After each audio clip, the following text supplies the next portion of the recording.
Hi everyone, this is Board Games Bourbon. I'm Glenn Flaherty, and right now I want to tell you about Tiny Epic Tactics, which is a new game by Gameling Games, and it is not tiny either in footprint or in content. Now, what you see in front of you is the base game itself sitting on top a separate playmat.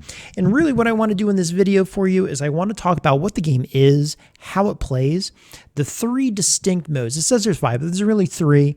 The expansions to it, which include lanterns and two other territories, clarifications of rules that I think will help you play it better, faster, and finally, my final thoughts of the game. Now, overall, what you have in this game, which all the modes are built over, is a strategy miniatures war game. You are either competitive or team play going to have your own troops. You're going to have your fighter, you're going to have a beast, you're going to have a rogue, you're going to have a wizard. Each of these characters are going to have their own ability to move, their own battle, whether it's melee or distance fighting, a kicker, their own health trackers as well. They might have, something that holds their missiles, their arrows, or their magic power. And then you have to navigate the terrain of the board. And on the terrain, you're going to have a forest you can go in that can help protect you against attacks. Cities you can go in which are going to help heal you. Mountain peaks, which is just below, that you can go to that extends your attack to as far as you can. Water, which actually is a detriment to you. You also have portals you can go through that in the competitive play kind of transports you around the board so you can get anywhere, and in the solo play lets you enter a world of dungeons, kind of like Zelda, which is pretty darn cool. Okay, so before we get too far, I'm going to talk about how to set up the main game. And the first version of this game is an area control game. There's three qualities. There's an area control game. There's kind of like a battle game where you just kind of try to make everyone else perish. And then there's a dungeon delve. But in the area control game, which I think is the one most people are going to be playing most often, this is what you're going to do. You are going to pick, whether you're playing competitive or teams, you're going to pick your fighters. You're either going to literally have one called a fighter, a beast, a rogue, or a wizard. And what you're going to do is you're going to go through the cards. You can do it, random or pick them. It doesn't really matter. Your character is going to tell you what kind of person they are. Here it tells you that this is the fighter. It's going to have their name, Leathar. Their health is 10 in this case, and it's worth 2 points. That's important because in the game, the way you win this is by controlling flags and you get points for the people that you capture and stuff like that. This person can move 3 units. This person, if doing a melee, attacks for 4 and then rolls 2 dice for blowbacks. And what that means is after I attack you, let's say that's me and let's say that's you, I roll these 2 dice. And if I get blowbacks, which I didn't, let's say I did though, what one blowback means, a red side, is it pushes you away. And that's important because when I attack a person, they might be able to attack back and do a counterattack. But if the person only has melee, I've created some distance, they can't attack. Sometimes if I push them into a barrier where they can't pass beyond, they take extra damage and stuff like that. So this person here has a melee attack here. They have a distance attack that says whomever they attack will lose 1 heart. They can attack up to 3 spots away. And then the cost for this is going to be a maximum of 3 arrows. So what you do in that case is you roll these dice. And however many arrows I rolled is the price I have to pay. I didn't roll any. And the dice are going to have a cost for magic. It's going to have the blowbacks. It's going to have broken arrows that you might have to pay. And lastly, the cards are going to have a kicker on it, kicker power. So in this case, the kicker power says that, let's see here if I can get that into the focus there, the light hammer. After performing a melee attack, all allies within 4 spaces of this person heal 1 health, which is a really cool power. So you're going to deal out all the different characters to the people. And because it is competitive, there's no rounds. So you're going to now draw what are called tactic cards, 2 and you keep 1. And they're kind of like convenient powers that you can trade in whenever it behooves you.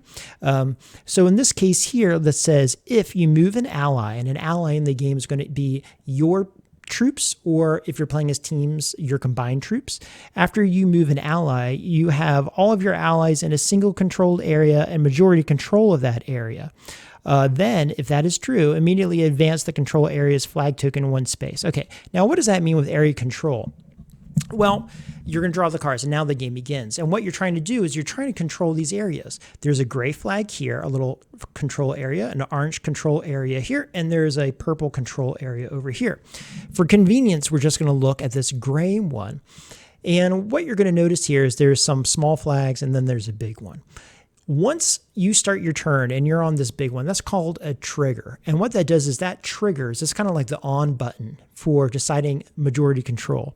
And what's going to happen is every turn, if you have the area control majority here, what you're going to do is you are going to advance that colored flag one up this little flag tracker. And what you want to do by blowing people off and getting your people in there is you want to time it so that when the flag moves into the last spot, you're going to be able to take that flag for yourself, and that'll give you 5 points. And in a 4-player game, the game is going to stop after somebody has 3 flags, essentially, and you're going to get points for how many flags you have, how many people you've captured of the enemies, if you're in the cities, and you add it all together. There's another mode in the game called Battle. And in the battle mode, you're going to flip this over, this little mat here. And instead of having area controls all over, there's one flag in the center. And you're basically just trying to capture everyone else. When you capture your opponent's people, 3 of them, the game's over. And then you get points for the captures and plus whoever had the flag itself. Both in the area control and in the battle, there's 2 modes. There's fully competitive where you can play as teams. Lastly, there's a mode, probably the most interesting mode, the deepest mode, is the solo dungeon delve that makes you feel like you're in Link to the Past, and I love it so. Now, what's really cool is in that world, you're not only traversing the topography of this whole thing, you're actually going inside, and there are little dungeons. You're going to walk in where the light has the sun coming through. You're navigating all these different courses, whether it be a rock fall here, and that requires you to roll certain things. Over here, you need to roll a red to be able to get past that. You have this over here that's green. You got to roll greens, and you got to lose hearts. You can only pass this if you're the rogue, and you can pick locks. You got to go over here, and if you're the wizard, you can use magic to bypass this and get to that crystal. And in solo mode, you're trying to get 6 crystals from 1, 2, 3, 4, and 5 buildings. There are rules that say, in order to flip one of these buildings over, no one can be on top. You can't disturb it. But the way you get into them is you go into these little portals. The portals either travel you around or they let you enter one of these locations. And every time you get one of these crystals, they're going to give you a little power as well. Now in the solo mode, you grab those tactics, but this gives you another power as well. So in this case, if I got the green crystal, it says all my allies get to replenish their missiles, their arrows, and their magic to full, which is really, really cool. And you trade these in when you can. You're allowed to have 2 of the tactics, but that just kind of builds up right there. Now, on the solo, you also have to flip this over and kind of treat it differently. And in the solo, what you're doing is you're playing against time itself, against rounds, and this is going to track it. So if you're playing by yourself, there's 7 rounds, but if you're playing as a team, there's going to be 11, but the countdown goes a little bit faster. So you're going to take something, you're going to mark where you are. So we are going to say that we're in I'll use orange, it's a little brighter and easier to see, that we're on number 7 here. And what I'm going to do is I'm going to take my turns. Now, when I take my turns, regardless of the mode I'm in, I get 3 things to do on my turn. I can make any one of my people move, okay, one time. They can either move or they can attack. I choose. I can have somebody do 2 actions, but they have to be different actions. If I have that person do 2 things, they become weakened, and to get rid of being weakened because they overexerted themselves, I either have to pay 2 hearts to remove the weakness, or they rest for a turn. And that way it's kind of like Warhammer Card Quest by the Sadler Brothers, another great game. And this over here kind of feels like Deck Box Dungeon, another cool dungeon delve game that you can bust out and play right away. Okay, so that's kind of like what's going to happen there. But once you draw your people and you draw your tactic card for the solo mode, now you have to draw the solo cards for your opponents, right? So whereas before we had this side of the card here, you're going to flip it over, and now it's the solo enemy, and it says solo enemy. The stats are a little bit different. In this case here, this person's walking ability went from 3, it went up to 4. And should you capture these opponents, which means getting their health down to 0, you're going to get extra extra rounds. Every time you do this, you get 2 extra rounds. But I got to tell you, the rounds in this game are super tight. I haven't won it yet. Boy, is that brutal. It's brutal like Death Angel. Okay, so you took your turn. You tick down your tracker. You're taking your turn. You did your 3 actions. Now it's the opponent's turn. And what you're going to do for them is you're going to draw these control cards. And these are really cool because they work in 2 different ways. Part of them works for the above world, part of them works for the below world. So on the above world, you draw this card and you only use the top. This says rogue in particular, and it says +3 walk. So that triggers the rogue character. And what that means in this case is the rogue naturally has 5 walking ability, but now it's +3. There's also a little compass that tells you how to walk. So if there was like a tie, you would decide which person to attack, which opponent to attack, but you'd get 5. So my rogue is right here. So my rogue can go 8 spaces. And when I walk, I could do this. 1, 2, 3. It costs 1 to go up in elevation. 4, 5, 6, 7, and let's say 8. Okay, and that's important. You want elevation because to attack a person, it shortens your attack by 1 to get up there, but you have no shortening to attack down, stuff like that. You're going to read all those specifics in a little bit.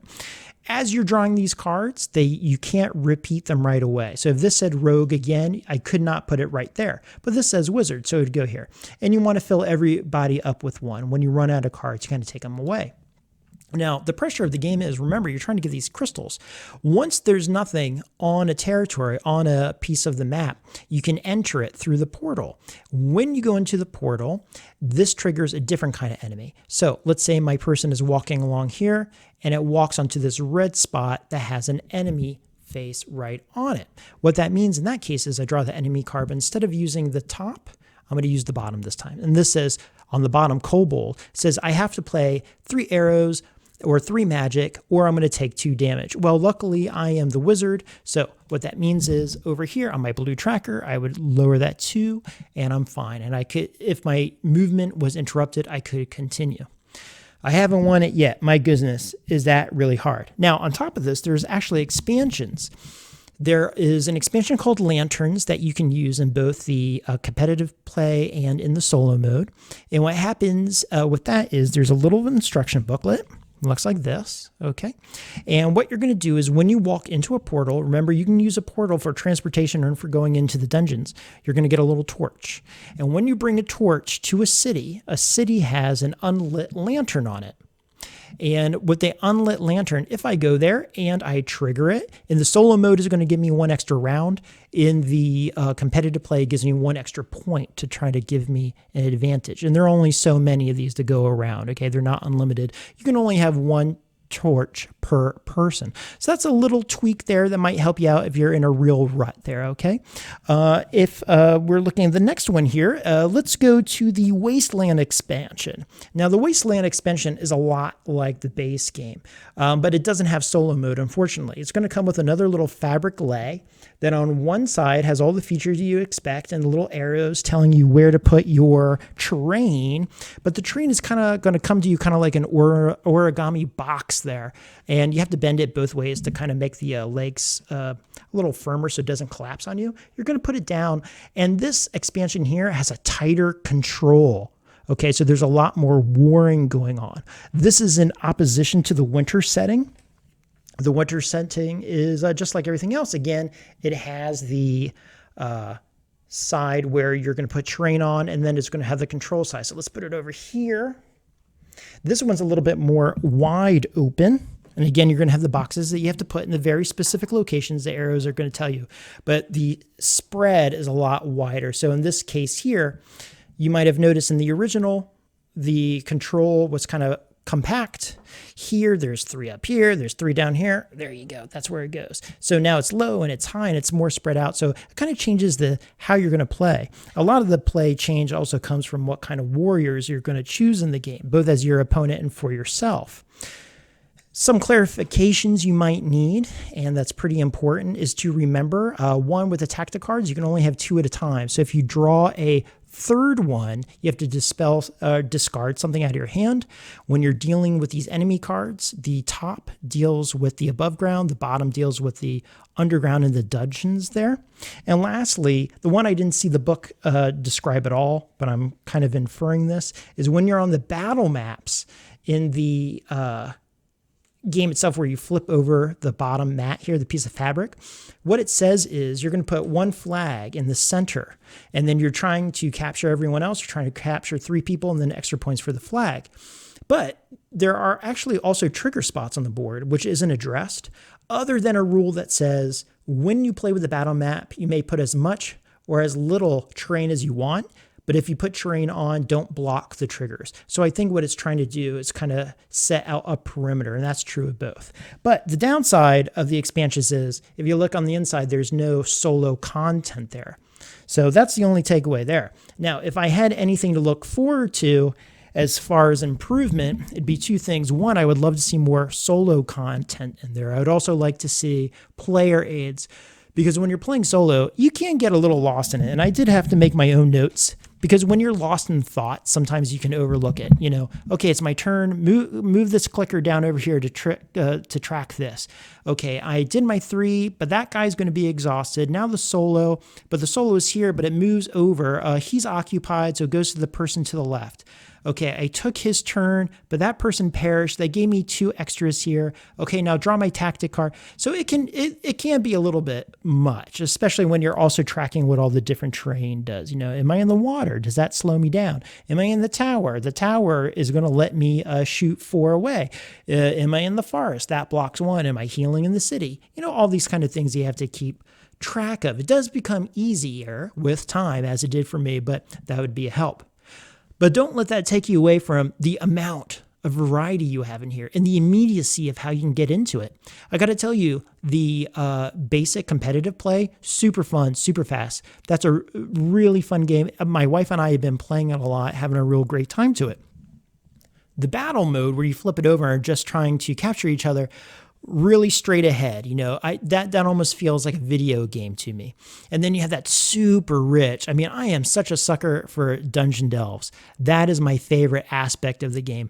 And man, what really blows me away is that, these decks can serve separate uses. It's not like some tacked on solo mode. It's like a full on dedicated one with its own little decks here. So that's a real joy. So listen, I don't want to talk your ear off here, but if you're into something that's really easy to play, to kind of get you in this really world that'll suck you in. I really didn't expect this to pull me in as much as it did, but it really, really has. Check out Tiny Epic Tactics. That's by Gameland Games, designed by Scott Alms.